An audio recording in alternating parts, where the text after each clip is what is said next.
our focus today, our discussion today will be on US-India, an essential pivot for the new world order. And joining us are two special guests, one with me here in the New York studio. We have Richard M. Rosso, Senior Advisor, and he holds the Wadhwani Chair in US-India Policy Studies at CSIS. Welcome, Richard. And we also have with us in our Washington studio, Bill Clifford, President and CEO of the World Affairs Councils of America. Good to have you, Bill. Good morning. Good to have you. Thank you for being with us. Sure. I want to start with you, Richard. I want to ask you, how do you assess the current India-US relationship? It's in a pretty rocky patch right now, to be fair and honest about it. We've had a series of bilateral trade issues that have really grown in stature and in number over the last couple of years. And on U.S.-India security ties, too, which has been more of a rock of stability in recent years. I think with the departure of the U.S. Defense Secretary James Mattis, we see a little bit less kind of new blood, new ideas being put in for what we're doing on our security partnership.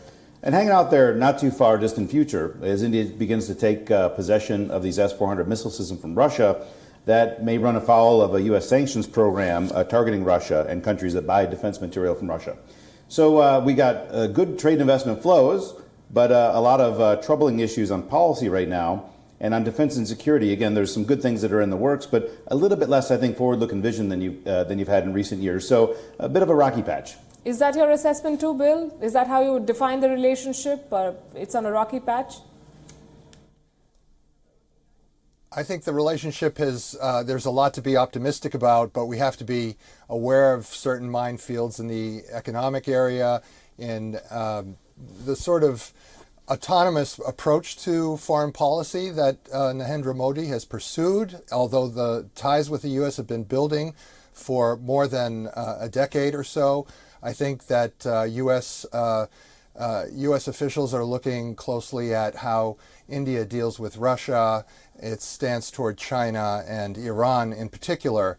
So by and large, I think the relationship is quite positive, but there are these economic and strategic issues that could become increasingly thorny for the bilateral relationship. We saw this unprecedented, some say, bonhomie between the American president and the Indian prime minister in Houston. And while analysts put a lot of importance, attach a lot of significance to chemistry between leaders, many others say that it's all driven by national interest. How do you think that this, whatever we saw in Houston, is going to translate into diplomatic gains for either side? Well, I think chemistry, it always is important. I mean, frankly, coming to Washington 20 years ago and getting involved in foreign policy, I had the belief on the outside that mostly relationships between nations were kind of set in stone and aligned around interests. But it turns out that chemistry between leaders is very important, and particularly when you have a leader like President Trump, and to some extent I would say the same of Prime Minister Modi, where they're very willing to break from precedents. If they see an opportunity or a challenge, they're willing to ignore advice of other experienced analysts and kind of strike out in their own direction. So chemistry is very important because summit meetings can make or break more than I think I've seen with previous administrations. Looking at some of this wobbliness right now that we've got on U.S.-India trade ties and security ties, the fact that President Trump bothered to go down to Houston and join the summit with Prime Minister Modi, it does show that at least the floor, the baseline that we've got to work with right now remains quite strong. The president wouldn't have done that with all these small conflicts happening in trade and security if he didn't really believe in the long-term value and use out of this relationship and what it means for the United States, both as an economic partner and a strategic partner. So great that the summit took place. Chemistry between these leaders is particularly important. Right. And one of the basic rules, Bill, of chemistry is that every time you add a new element, you see a reaction. And the new element in this case was the Pakistani Prime Minister. A day after the Houston meeting, Donald Trump met with Imran Khan and said, "I'm a friend of Pakistan." A day later, he met with Prime Minister Modi again and said, "I'm a friend of India." Does Houston count at all, or is this back to business?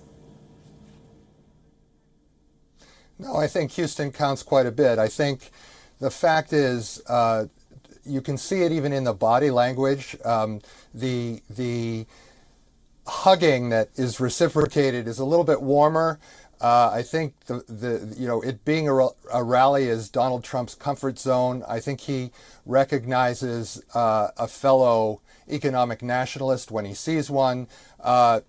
This is a little bit more of a, if you can say subtle and Donald Trump in the same phrase, a little more subtlety than when Imran Khan was here in D.C. and Trump was talking about mediating conflict. I think, there's a very practical side to Donald Trump and seeing a leader who has won an historic election in that the increase of the BJP seats in the lower house, the first consecutive win for Modi in 50 years. This is a tremendous thing that I think Donald Trump respects. And I think he's well advised to be as friendly as possible toward India.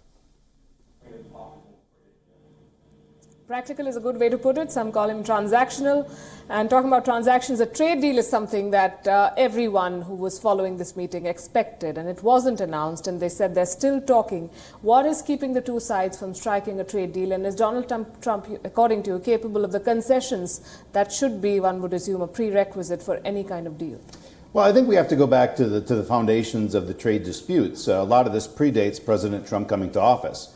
I think Prime Minister Modi has been very aggressive in liberalizing foreign investment rules and attracting foreign investment. But if you look at India trade policy since he came to office, one of the first major decisions the Modi administration took was blocking the world's implementation of the WTO Trade Facilitation Agreement. India's pending trade deals have largely been paralyzed with Europe, with Australia, with Canada, regular hikes in customs duties. All this is a reaction to the fact that India has a massive trade deficit, equivalent to about 7% of India's GDP. It blows ours in the United States out of the water.